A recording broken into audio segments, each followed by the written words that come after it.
Assalamualaikum warahmatullahi wabarakatuh. Perkenalkan, nama saya Khairul Rahim dengan NIM 123100137. Baik, di sini saya akan bercerita tentang tokoh-tokoh sejarah dan peninggalan geografi kota Damaskus. Baik, Kekhalifaan Islam pertama setelah Khulafa Ar-Rasyidin atau kekhalifaan kedua setelah wafatnya Rasulullah SAW. Daulah ini berkuasa hampir 1 abad. Disebutkan dalam buku Sejarah Peradaban Islam terlengkap periode klasik, pertengahan, dan modern karya rezim Bani Umayyah hampir 1 abad, tepatnya selama 90 tahun. Pada masa tersebut terdapat 14 khalifah yang berkuasa. Menurut arsip sejarah berdirinya kekhalifaan Bani Umayyah, krisis pada pemerintahan Khulafa Ar-Rasyidin, khalifah setelah Rasulullah SAW, ini mencapai puncak kejayaan pada masa kepimpinan Utsman bin Affan dan mengalami kemunduran pada masa Ali bin Abi Thalib. Usai Sayyidina Ali wafat, estafet kekhalifahan Islam dipegang oleh putranya Hasan bin Ali bin Abi Thalib. Namun pada 661 Masehi, Hasan mengundurkan diri dari kekhalifahan. Hal ini menyebabkan kekhalifahan dipegang oleh Muawiyah, pendiri sekaligus khalifah pertama Bani Umayyah. Muawiyah merupakan putra dari Abu Sufyan yang lahir 15 tahun sebelum hijrah.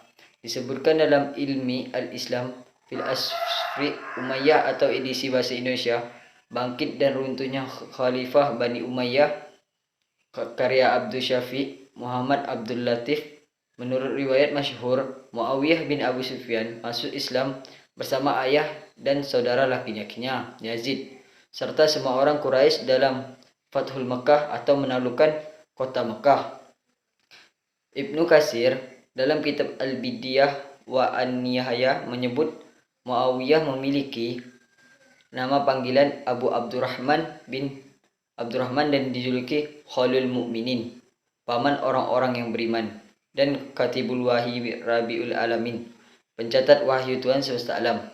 Ibunya bernama Hindun binti Utban bin Rabi'in bin Abdul Syam bin Abdul Manaf. Selama berkuasa, Muawiyah bin Abdul Sufyan mengerahkan segenap kecerdikan dan kompetensinya untuk memperkuat sendi-sendi keamanan dan stabilitas di seantero dunia Islam. Di bidang politik, ia memperlakukan semua tokoh putra-putri mereka, terutama Bani Hashim, dengan sebaik-baiknya. Ia meredam rasa sentimen satu persatu. Pemimpin Bani Umayyah ini juga memperkokoh keamanan dengan menugaskan banyak orang paling cerdas, paling kompeten, cakap, dan disiplin, serta memperpengalaman dalam mengurangi masyarakat. Muawiyah bin Abu Sufyan menerapkan strategi politik pengawasan langsung di segala urusan negaranya, dan ia mengetahui semua persoalan, baik besar maupun kecil. Ia mengontrolnya langsung kendati telah mengangkat tokoh-tokoh zamannya sebagai pejabat Islam.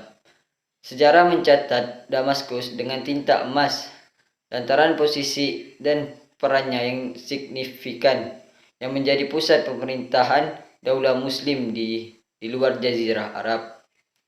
Wilayah ini masuk ke dalam kontrol kekhalifahan sejak era bin Khattab, Amirul Mukminin Umar bin Khattab pada abad ke-7 Masehi.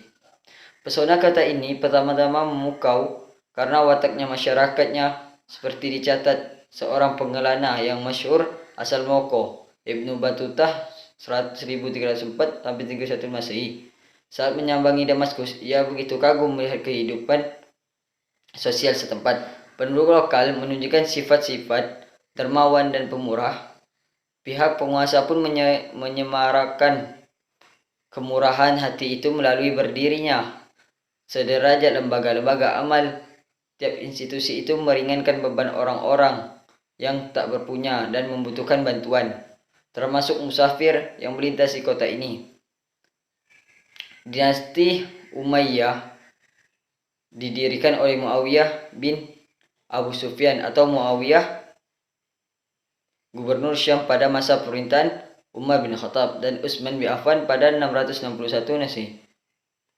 Dinasti Bani Umayyah berlangsung selama 365 tahun yang terbagi atas dua periode, yaitu pertama, pemerintahan di Damaskus selama 90 tahun dan di Cordoba, Spanyol selama 275 tahun.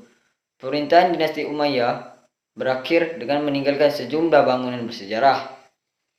Termasuk antara lain, 3 peninggalan dinasti Umayyah adalah Kubah Sakhrah. Yang kedua, Masjid Umayyah. Yang ketiga, Masjid Cordoba. Bangunan bersegi 8 kubah emas yang terletak di tengah kompleks Masjid Al-Aqsa. Kubah Sakhrah didirikan pada 691 Masehi yang diyakini dibangun pada masa pemerintahan Khalifah Abdul Malik dan putranya Al-Walid. Usut, biaya pembangunan Kubah Sakhrah mencapai 7 kali pemasukan pajak tahunan dari Mesir. Masjid Umayyah adalah salah satu peninggalan dinasti Umayyah yang terletak di Damaskus, Suriah. Awalnya, sebelum mulai menjadi masjid, bangunan ini berupa gereja Johannes yang interiornya dikerjakan oleh seniman Yunani. Asal kontras Tomel. Masjid Umayyah sendiri dibangun pada masa Khalifah Al-Walid bin Abdul Malik dari tahun 706 hingga 715 Masehi. Selain menjadi terbesar dan tertua di Damaskus, Masjid Umayyah juga dikenal dengan keindahan ukiran pada interiornya. Dan yang ketiga, Masjid Cordoba atau dikenal juga sebagai Masjid Katedral Cordoba atau Masjid Agung Cordoba, terletak di kaki bukit Sierra di Montembach. Masjid Cordoba dibangun masa kepemimpinan Khalifah Abdurrahman tahun 756 sampai 788. Akan tapi setelah peradaban Islam di Spanyol runtuh, Masjid Cordoba beralih fungsi menjadi gereja pada abad ke-16. Damaskus adalah ibu kota Suriah dan merupakan salah satu kota tertua di dunia. Secara geografis, Damaskus terletak di bagian barat daya Suriah, dekat perbatasan dengan Lebanon. Sungai Barada mengalir melalui kota ini, memberikan sumber air yang penting. Koordinat geografisnya adalah sekitar 31.500 utara dan 3.617 bujur timur. Memiliki posisinya strategis dalam sejarah perdagangan dan budaya di Timur Tengah. Baik, cukup sekian yang bisa saya sampaikan. Kurang lebihnya mohon maaf.